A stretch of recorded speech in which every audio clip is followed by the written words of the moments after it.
Assalamualaikum warahmatullahi wabarakatuh. Kali ini kita akan membahas tentang sistem life cycle, pengembangan sistem informasi, siklus hidup sistem atau sistem life cycle. Nah, di sini ada beberapa perbandingan. Yang pertama terkait dengan definisi, kemudian tahap-tahapan, langkah-langkah, kemudian fokus utamanya di sebelah. Terkait dengan siklus pengembangan ya. Yang pertama adalah siklus hidup produk ya. Yang kedua proyek ya. Yang ketiga baru sistem, pengembangan sistem ya. Sistem development life cycle ya. Itu pengembangan sistem, siklus hidup pengembangan sistem. Nah, kalau secara definisi, kalau untuk yang siklus hidup produk itu adalah proses pengelolaan suatu produk ya, dari mulai awal ya, dari mulai desain, kemudian pembuatan manufaktur itu belum jadi, kemudian berubah menjadi barang setengah jadi atau jadi ya, hingga pelayanan dan pembuangan produk yang dibuat ya. Nah, sedangkan definisi dari siklus hidup proyek adalah untuk upaya untuk menciptakan produk ya, layanan yang unik. Nah, cirinya adalah layanan yang unik. Nah, itu project ya. Project itu dia sifatnya khusus ya, jadi tidak rutinitas ya. Layanan yang unik, penerapan pengetahuan, keterampilan, alat dan teknik untuk kegiatan proyek ya. Kemudian kalau siklus hidup pengembangan sistem adalah proses untuk perencanaan, pengembangan, pengujian sampai penerapan sistem informasi terkait dengan pembuatan aplikasi ya, atau software atau perangkat lunak. Langkah-langkahnya kalau untuk produk ya, untuk siklus hidup produk, yang pertama adalah ID generation. Ini terkait dengan generation ID ya. Jadi ide ya, ide untuk pembuatan produk ya. Kemudian ada ID screening, kemudian ada bisnis analisa ya, kemudian product development, tes marketing, komersialisasi, evaluasi dan refine ya. Nah, ketika pada saat pengembangan produk, nah ini bisa dibuatkan suatu tim project ya. Tuh kaitannya ya, bisa dibuatkan menjadi sebuah tim proyek. Nah, jadi ketika dalam proses langkah-langkah pembuatan produk itu begitu masuk ke tahap pengembangan produk, di sini bisa dibentuk sebuah tim proyek ya. Nah, dimana di dalam proyek itu nanti mengikuti langkah-langkah. Pertama adalah inisiasi, ini mendefinisikan proyek, kemudian perencanaan, planning, eksekusi ini, kemudian monitoring dan controlling, dan terakhir closing proyek ya. Nih. Nah, ketika pada tahap eksekusi, maka dibuatlah dalam bentuk siklus hidup sistem development ya. Jadi pada saat eksekusi diterapin SDLC untuk langkah-langkah pengembangan sistem ya, untuk pembuatan aplikasi atau perangkat lunaknya. Jadi adanya di tahap eksekusi ini kalau di proyek ya. Nah, maka langkah-langkahnya adalah yang pertama planning, perencanaan, kemudian menganalisa kebutuhan, kemudian mendesain atau develop ya. Ini bagian desain, baik itu desain sistemnya, pemodelan sistem maupun desain interface ya. Kemudian ada testing, implementation, dan maintenance. Sementara kalau untuk fokusnya adalah kalau di produk itu lebih ke fitur dan fungsi produknya. Kalau di proyeknya memastikan apa yang develop itu memenuhi persyaratan proyek ya. Kemudian kalau di software atau ya sistem, membangun sistem atau aplikasi ya, ini sesuai tentunya yang diinginkan oleh pelanggan atau sesuai yang diinginkan oleh user ya. Jadi ini ada 3 kegiatan ya. Jadi ketika dia ingin membuat suatu produk, kemudian pada tahap product development, nah dia menerapkan yang namanya proyek life cycle ya. Pada saat dia eksekusi, maka dia gunakan ini, kalau proyeknya pembuatan sistem atau pengembangan sistem, maka dia buatlah dia gunakanlah langkah-langkah yang ada di pengembangan sistemnya gitu. Nih kaitannya.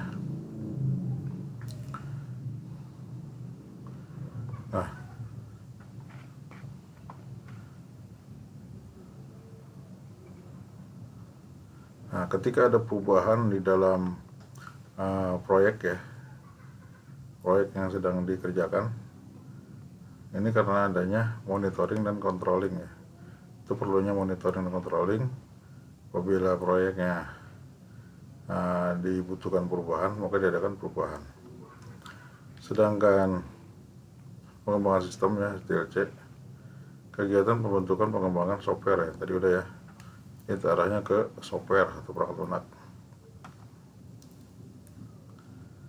Nah, pada tahap eksekusi ya, SDLC yang berpedoman pada proyek charter, definisi proyek dan perencanaan, manajemen perencanaan ya.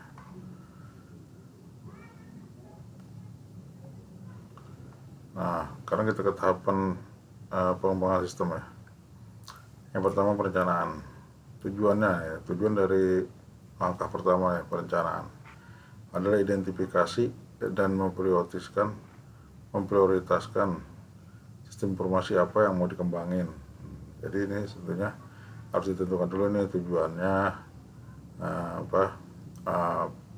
sistem informasinya apa, sasaran yang mau dicapai ya, target yang mau dicapai, kemudian waktu pengerjaannya, kemudian siapa yang mau melaksanakan, kemudian dananya berapa ya.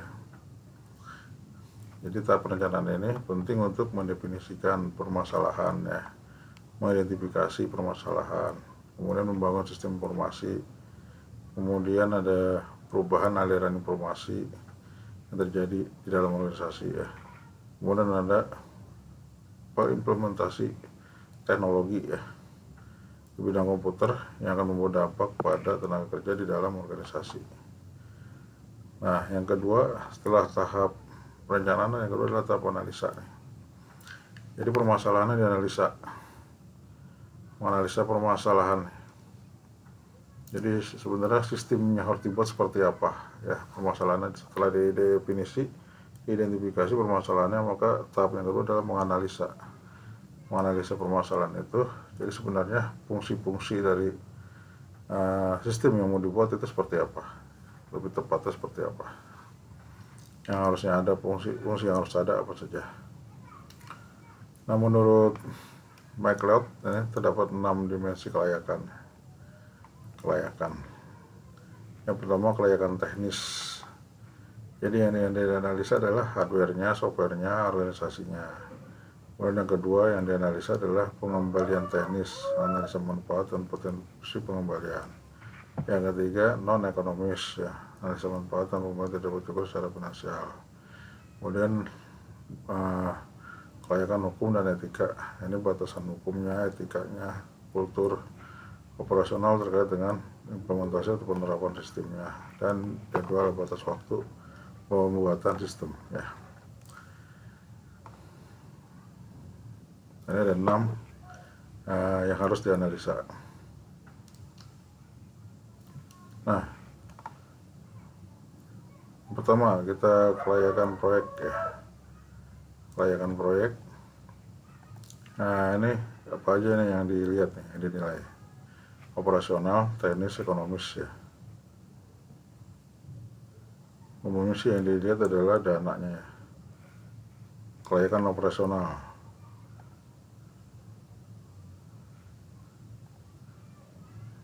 menyangkut apakah secara operasional sistem yang baru yang akan dibuat dapat dikerjakan atau dapat dilaksanakan dengan STM yang ada ya. Dan metode training yang ditawarkan. Jadi setelah nanti jadi softwarenya, apakah bisa jalan dengan STM yang tersedia yang ada ya. Kemudian yang kedua, kelayakan teknis. Apakah hardware atau software yang dikembangkan itu ada hardwarenya. Kemudian jadwal pelaksanaannya apakah mencukupi dan sistem keamanan datanya ada.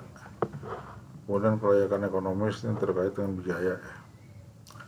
Biaya untuk membuat dan menjalankan sistem baru.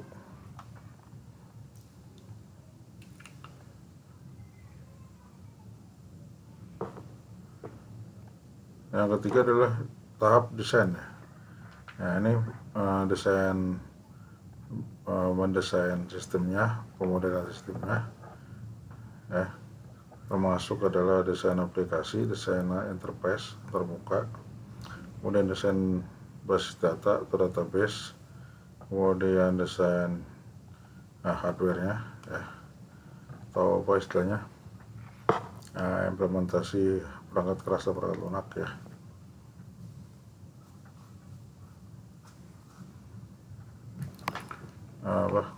Komponen dan deployment istilahnya. Nah, untuk mendesain sistem antara lain terdiri dari hardware, software ya. Hardware ini perangkat keras ya, mulai dari perangkat input, proses dan output serta jaringannya. Kalau software, perangkat lunaknya terkait dengan sistem operasi, utilitas dan aplikasinya yang dibuat. Kalau data terkait dengan struktur datanya, keamanannya, integritas datanya.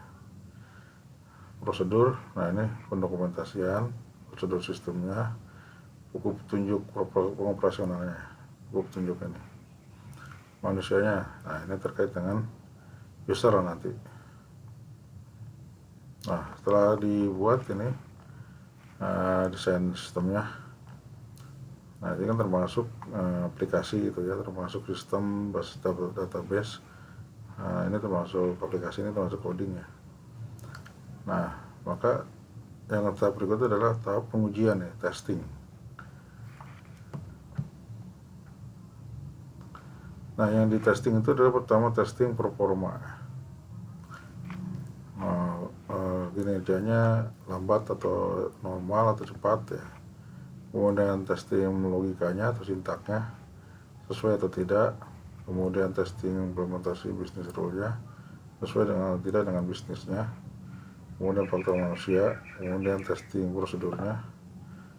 Kemudian testing efisiensi input dan outputnya, apakah lemot atau tidak. Dan baru tahap yang berikutnya adalah tahap implementasi ini, pengimplementasian sistem yang sudah dibuat ya, aplikasi yang sudah dibuat terkait dengan hardware, software ya, deployment, komponen ya. Ini yang pertama adalah yang harus diperhatikan adalah ketika kita ingin mengimplementasikannya adalah konversi dari sistem lama ke sistem yang baru. Apalagi kalau sistem yang sebelumnya sudah terkomputerisasi juga. Yang kedua mengadakan pelatihan ya. Pelatihan pada STM menyeluruh ya, yang akan menggunakan. Sosialisasi pada pihak-pihak yang akan terlibat ya. Lagi khususnya dengan pengguna secara langsung yang akan menggunakan. Termasuk juga di sini pihak yang tidak terlibat secara langsung. Kemudian ketiga adalah testing penerimaan. Jadi melakukan input ya, proses input. Jadi selama proses implementasi istilahnya dari sistem lama ke sistem baru, selama adaptasi ya, maka ini dilakukan testing ya. Nah yang ada 4 pendekatan ya untuk menghentikan sistem lama, beralih ke sistem yang baru. Nah, menurut Raymond McLeod ya, yang pertama adalah pendekatan percontohan. Jadi dilihat dulu contoh yang lama, sebelum beralih memutuskan yang baru, dilihat dulu. Jadi dia ngeliat dulu sistem yang baru, dia lihat dulu sistem yang baru seperti apa. Jadi dia nggak langsung putusin untuk beralih ke sistem yang baru, dilihat dulu contohnya. Yang kedua adalah pendekatan secara serentak, jadi langsung nih sistem lama langsung di stop, langsung diterapin sistem yang baru. Ada yang pendekatan secara bertahap, bagian per bagian. Kalau sudah seluruh baru beralih ke sistem yang baru. Yang keempat adalah pendekatan paralel. Jadi yang sistem lama tetap jalan, sistem yang baru dioperasiin, dijalanin. Nanti kalau sudah jalan secara penuh dan sudah teruji kebenarannya, baru sistem yang lama ditinggalin, lepas ya. Tuh untuk pendekatan ketika ingin mengimplementasikan sistem baru dan menghentikan sistem yang lama. Sampai juga tahap berikutnya adalah tahap pemeliharaan nih, atau maintenance. Nah, ini ada beberapa hal nih. Yang pertama, pemantauan pengoperasian. Nah, sistemnya dipantau terus nih. Yang kedua, antisipasi kalau ada gangguan kecil nih. Kemudian dilakukan penyempurnaan. Kekurangan-kekurangan yang baru, sistem yang baru, kekurangan-kekurangannya sana-sini dilakukan penyempurnaan. Lalu diantisipasi juga faktor-faktor luar seperti virus ya, kehilangan data, sistem diakses oleh pihak lain atau pihak luar.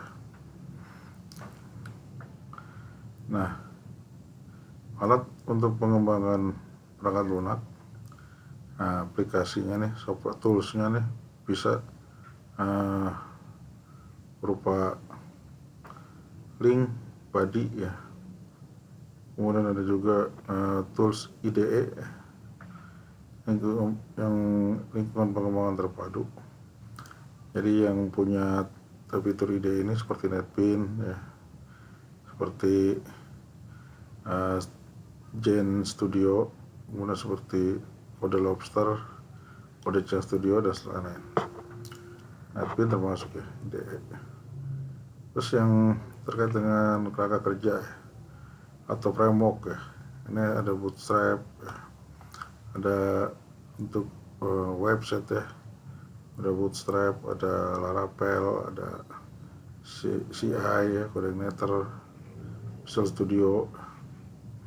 Dan di samping itu kalau terkait dengan pengolahan data bisa menggunakan DSS ya. Dan kalau hanya untuk membuat demo prototip aplikasi itu bisa menggunakan Figma, InVision ya, Mockplus, Jasmine ya, Balsamiq ya, Balsamiq Mockup. Nah, jadi membuat interface tanpa coding ya. Membuat interface tanpa coding. Nah, ini bisa digunakan aplikasi-aplikasi untuk membuat prototip ya. Jadi prototip di sini adalah model daripada aplikasi sementara ya. Aplikasi tampilan aplikasi sementara tanpa ngoding. Itu bisa menggunakan yang umumnya banyak yang menggunakan itu adalah Balsamiq ya, sama Figma. Nah, ini tutorialnya banyak di YouTube ya untuk pembuatan prototip. Jadi bikin aplikasi tanpa ngoding. Kemudian ada juga WML. WML ini adalah pemodelan sistem ya, dari perusahaan Spark. Nah, ini ada beberapa contoh yang implementasi pengembangan sistem informasi ya, berbentuk jurnal. Antara lain ada sistem informasi nasi goreng, delivery basis web ya. Ada sistem persediaan barang ya, berbasis web. Nah, ini langkah-langkah pengembangan sistemnya. Biasanya dibuat modelnya itu biasanya kebanyakan menggunakan model waterfall ya. Jadi model ini adalah cara atau langkah-langkah di dalam pembuatan atau pengembangan sistem baru ya, atau aplikasi. Jadi ini salah satunya adalah model waterfall. Di sini ada 5 tahap ya. Yang pertama, tahapnya bersama dengan SDLC. Tahap yang pertama itu adalah perencanaan, termasuk di dalamnya sini ada analisa, kemudian desain, coding, kemudian ada testing, dan ada maintenance. Nah, ini contoh salah satu waterfall referensi dari Sukamto dan Salahuddin. Tahapan-tahapannya atau langkahnya yang pertama analisa kebutuhan. Kalau waterfallnya Sukamto Salahuddin, analisa kebutuhan. Nah, analisa kebutuhan di sini adalah kebutuhan user ya. Kebutuhan usernya siapa saja. Ada user admin, ada user petugas kah, user kasir kah, kebutuhan si user, kebutuhan si admin, kebutuhan sistemnya. Nah, di sini didefinisikan ya. Kemudian ada yang kedua adalah mendesain ya. Baik itu desain data ya, struktur data, arsitektur, perangkat lunak nih, maupun mendesain interface-nya ya, termasuk mendesain database-nya dengan menggunakan WML ya, ERD, dan seterusnya. Kemudian coding dan testing, kemudian implementasi ya. Nah, ini contoh jurnalnya. Satunya ini berjudul tentang ini penggunaan atau implementasi atau penerapan WML pada sistem informasi tadi ya, pengantaran nasi goreng ya, delivery nasi goreng basis web. Jadi di sini dia metode atau modelnya menggunakan waterfall ya, modelnya waterfall ya. Kemudian hasilnya berupa website ya. Nah, kemudian pemodelan datanya menggunakan WML sini. Kemudian nanti usernya ada admin dan ada user biasa. Ya, kemudian nanti case-nya itu adalah mengelola data pesanan, data pelanggan, laporan, nyetak struk pembayaran, kemudian menampilkan menu makanan. Nah, ya. Kemudian di sini dia database menggunakan MySQL. Kemudian penggambarannya adalah dengan menggunakan WML ya. WML itu antara lain untuk menggambarkan relasi antar tabel menggunakan use case diagram ya, gambar relasi antar entity atau tabel. Activity diagram ini untuk menggambarkan alur kegiatan bisnisnya.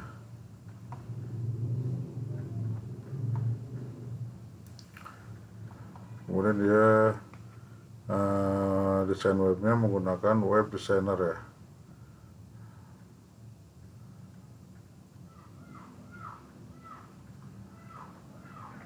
Nah, ini salah satu analisa kebutuhan usernya adalah user dapat melihat menu masakan, menu makanan, kemudian dapat melihat memesan makanan ya, dapat melihat kontak rumah makan, dapat melihat status pemesanan. Itu dari sisi si user atau pengguna. Kalau dari sisi sistem, nah sistem dapat menampilkan data pemesanan, dapat mencetak struk, dapat mencetak benar sama ya, struk sama kwitansi ini sama. Kalau di manual kwitansi, kalau di komputerisasi dia udah nggak ada kwitansi tapi menggunakan struk.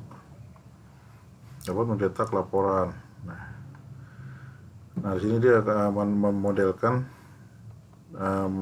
sistem nih dengan menggunakan WML yaitu use case diagram. Ini adalah menggambarkan fungsi-fungsi apa saja yang ada di dalam aplikasi tersebut ya. Jadi di sini dia si si pembeli customer di aplikasinya itu bisa memilih fungsi apa aja, antara lain bisa memesan makanan, bisa melihat produk atau melihat menu makanan gitu ya. Dari sisi administrator adalah dapat mengelola pemesanan, dapat mengelola menu makanan ya.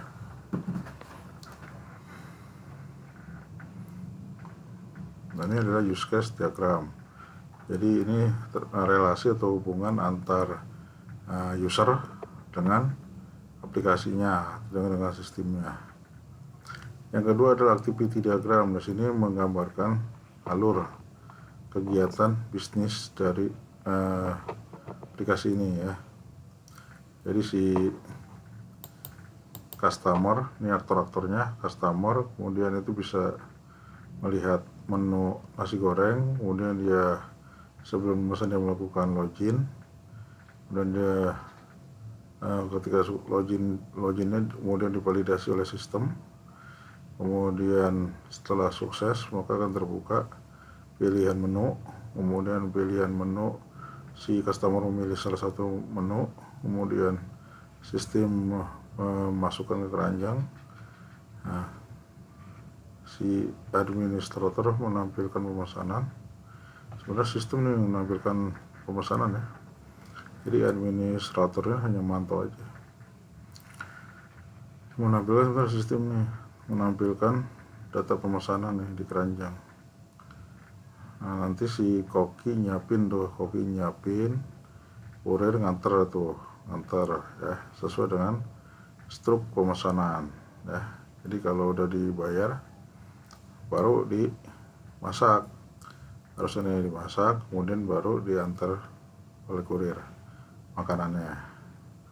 Itu nih kurang pas nih bagian sini nih.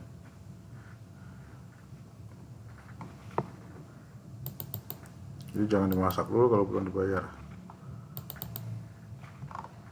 Nah, ini sebagian contoh dari penerapan dari model waterfall. Ini tahap kedua nih, desain.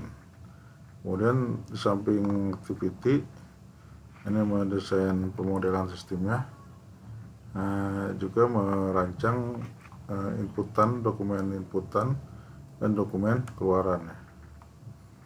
Nah, ini merancang entity-nya, pemodelan database-nya nih. Jadi hubungan antara entity digambarkan dengan ERD diagram ya. Ini menggambarkan hubungan antar entity atau antar tabel. Jadi nama lain tabel itu adalah entity. Nah, ini anggota-anggota entity itu adalah atribut nih ya. Atribut ini mempunyai panjang atau ukuran memori ya. Dan juga mempunyai tipe data ya. Jadi mempunyai tipe data nih atribut ini. Nama lain atribut itu bisa field ya, bisa juga variabel ya, bisa juga kolom ya. Ini ada relasinya nih. Jadi hubungan antar entity. Nah, kemudian ada derajat hubungannya nih, one to many dan seterusnya. Nah, kemudian di samping hubungan antar entity juga menggambarkan hubungan logika rekodnya. Jadi alur rekodnya dari satu entity ke entity yang lain.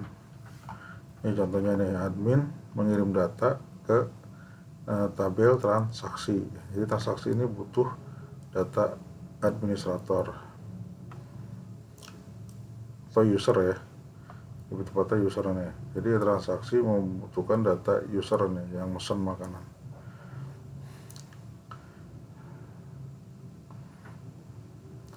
Kemudian di samping itu transaksinya, di samping ada transaksi utama juga ada detail transaksi. Di mana detail transaksi ini nanti akan menampilkan menu-menu makanan yang banyak ya. Jadi nggak hanya satu menu, jadi bisa menampilkan lebih dari satu menu makanan. Makanya dibuatlah detail transaksi. Karena di situ ada data yang berulang, yaitu menu makanan. Data yang berulang karena menunya bisa lebih dari satu dengan kode atau nomor transaksi yang sama. Jadi dengan nomor transaksi yang sama kan, misalkan ada 2 makanan, berarti nomor transaksi kan sama tuh, ada 2 berulang ya. Nah itu maka dibutuhkan detail transaksi, dimana di situ tidak diperlukan kunci primary key. Jadi tidak diperlukan kunci primary key.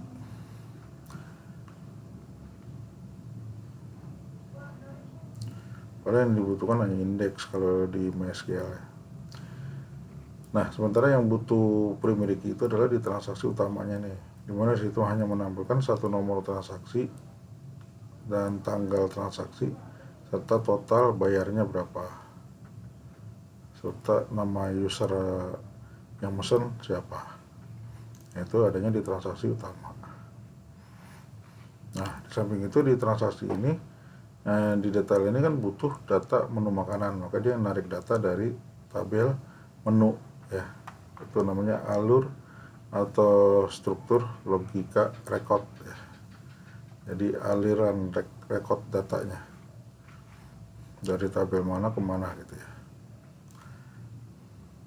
Nah itu diwakili oleh atribut primary key ya, yang boleh mewakili di tabel lain itu hanya atribut primary key. Ketika dia di tabel lain maka dia menjadi foreign key ya.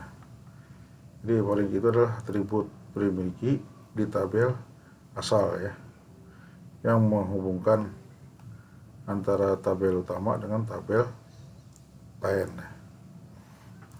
Jadi ketika dia ingin membutuhkan data nama menu, harga dan seterusnya, dia cukup diwakili oleh atribut kode menu di detail ya, sebagai kunci tamu di menu di tabel asalnya sebagai primary key.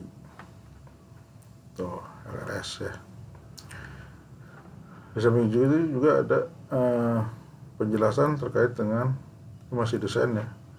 Ada spek filenya ya.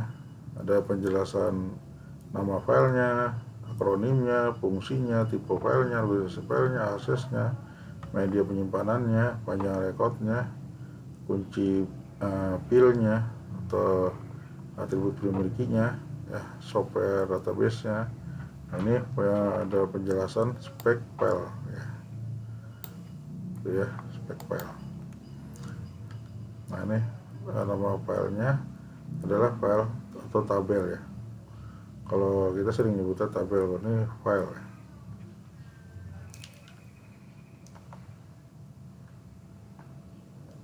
Jadi kalau transaksi itu tipe filenya adalah file transaksi. Nah kalau yang tabel menu itu atau file menu itu tipe filenya adalah file master, tipe file ya. Jadi tipe file itu ada tipe file master, ada file transaksi. Nah, kalau file master itu bedanya dengan transaksi, kalau file master jarang berubah datanya, inputan datanya jarang berubah. Biasanya dia periode ya. Ketika ada perubahan menu, baru dilakukan perubahan, baru dilakukan edit ya. Kalau transaksi mah hampir setiap hari berubah, tergantung banyaknya yang beli ya.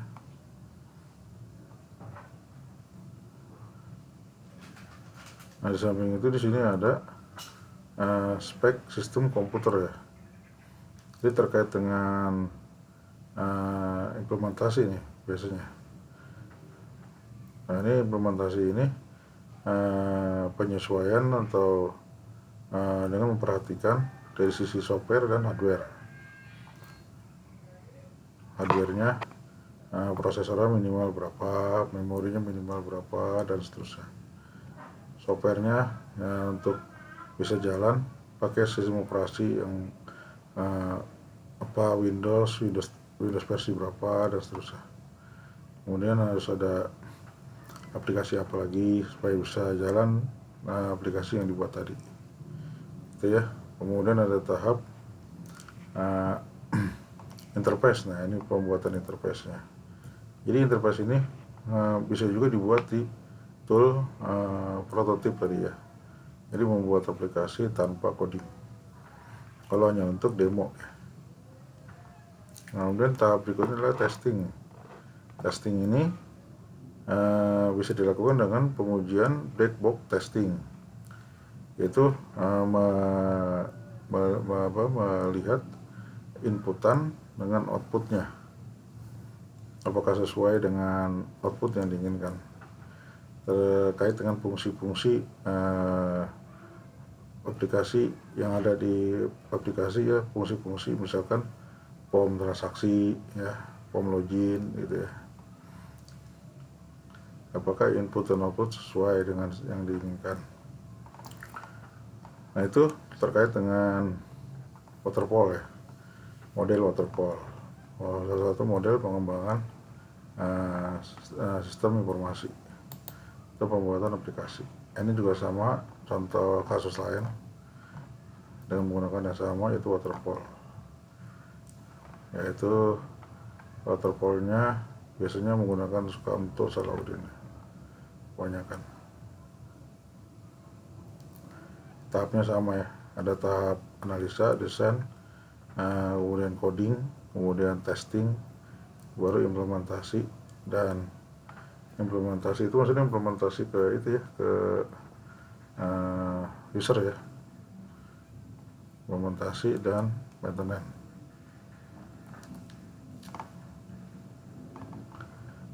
Sama menggunakan WML, pemodelan sistemnya pada tahap desain. Nah, di samping waterfall yang jarang dilihat mahasiswa juga ada sebenarnya yang sekarang lagi tren, itu menggunakan model, selain waterfall menggunakan model Scrum ya. Nah, dimana model Scrum ini adalah salah satu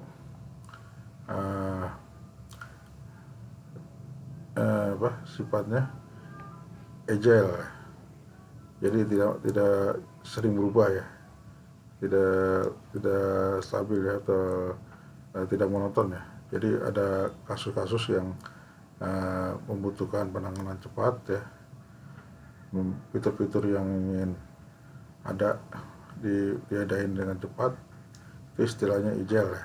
Jadi perubahan yang tidak menentu dan perubahannya cepat ya. Kalau yang produknya atau aplikasinya kompleks, nah ini bisa menggunakan model Scrum. Jadi ini semacam framework juga ya, kerangka kerja. Dimana tahapannya itu pertama adalah backlog. Ini artinya ngelis atau membuat daftar kebutuhan ya, yang dibutuhin pelanggan apa aja nih. Nah, istilahnya di backlog ya, disimpan, di list. Kemudian habis itu sprint ya, ini artinya dipecah-pecah yang harus dibuat tadi, fitur-fitur atau aplikasi yang harus dibuat tadi bisa pecah, dibagi-bagi ke dalam beberapa tim gitu ya. Nah, biasanya waktunya nggak boleh lama-lama, itu dibatasi maksimal 30 hari atau 1 bulan.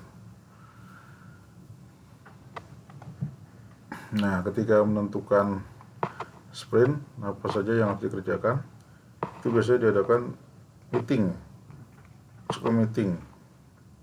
Nah, Scrum meeting ini juga diadakan setiap hari nih. Jadi untuk menghindari kendala-kendala sedini mungkin nih. Jadi sebelum dikerjain sekaligus mengevaluasi ya progres terkait dengan yang dikerjakan masing-masing tim. Maka diadakanlah Scrum meeting, biasanya bentar ya, 15 menit, 10 menit ya. Nah, di samping Scrum meeting juga diadakan demo nih. Jadi terkait dengan fungsi-fungsi yang diinginkan di aplikasi itu, progresnya sejauh mana, nah itu didemokan. Nanti dievaluasi oleh pelanggan. Ya. Nah, kalau langkah-langkahnya mirip. Ini contoh dari penggunaan model Scrum ya. Misalkan kasusnya tentang pemasangan PDAM baru nih. Nah, dia masih manual. Nah, maka dibuatlah dengan model Scrum. Pertama yang diinginkan apa saja di aplikasinya. Maka dimasukkan di list di produk backlog ya, atau backlog. Dimasukkan di sini. Oh, yang diinginkan adalah bisa login, bisa register, bisa melakukan pengajuan sambungan baru dan seterusnya. Kemudian di meetingin dah tuh, crew meeting apa aja nih yang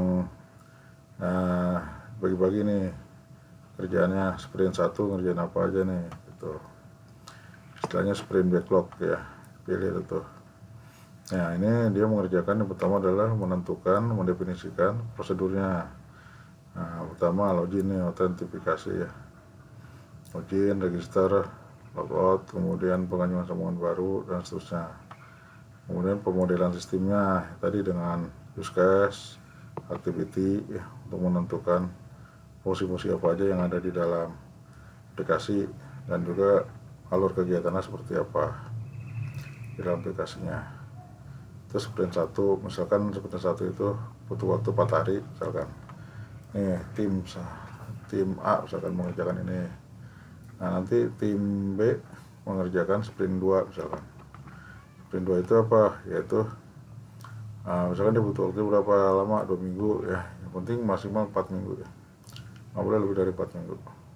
Pemodelan sistemnya dengan menggunakan diagram RD, LRS, lalu dia menentukan spek filenya, kelas diagramnya, sekuennya.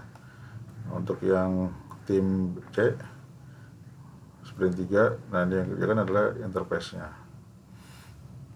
Nah antar mukanya, tampilan antar muka, login, login admin, login petugas, transaksinya itu pengajuan sambungan baru, pembayaran dan seterusnya. Jadi dilakukan secara hari per hari, yaitu scrum meeting ya, pertemuan sekitar 10-15 menit dan langsung dievaluasi atau didemokan. Nah kendalanya apa, langsung dicarikan solusinya. Itu dengan menggunakan model Scrum ya. Jadi ini adalah salah satu model yang agile, jadi yang perubahannya cepat ya, dalam 1 bulan selesai.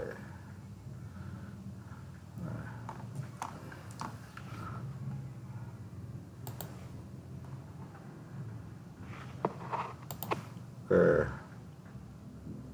langsung kita ke latihan soal nomor 1 nih.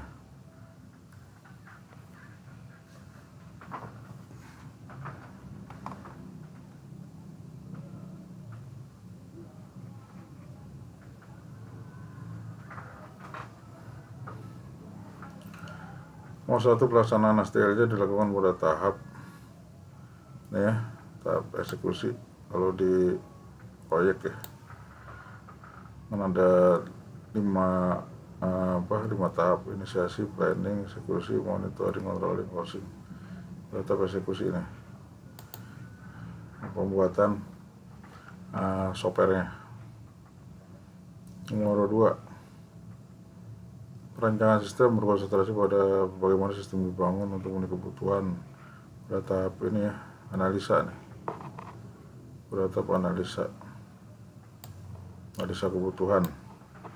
Atau analisa kebutuhan user, analisa kebutuhan sistem ya, di sini dibahas. Nomor 1 C, nomor 2 analisa ya.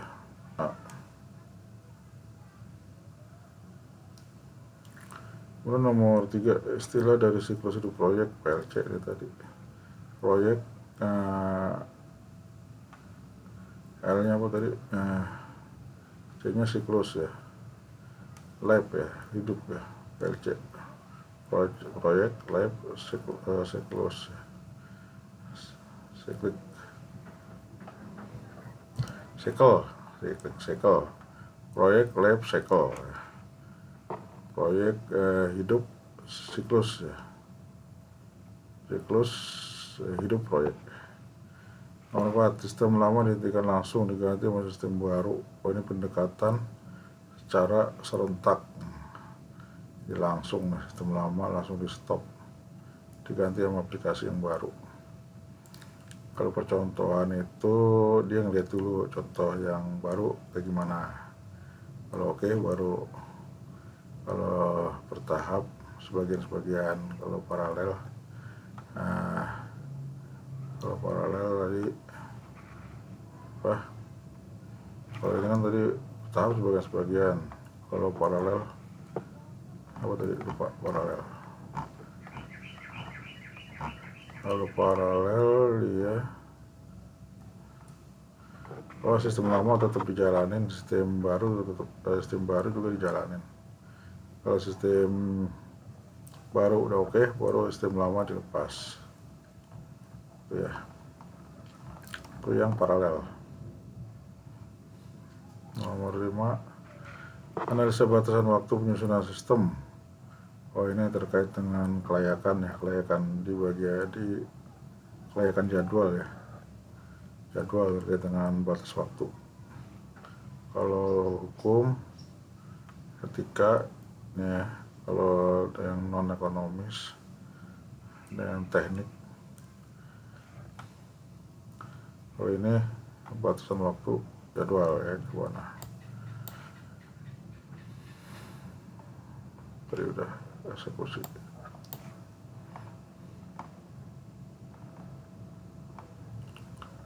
Oke, itu untuk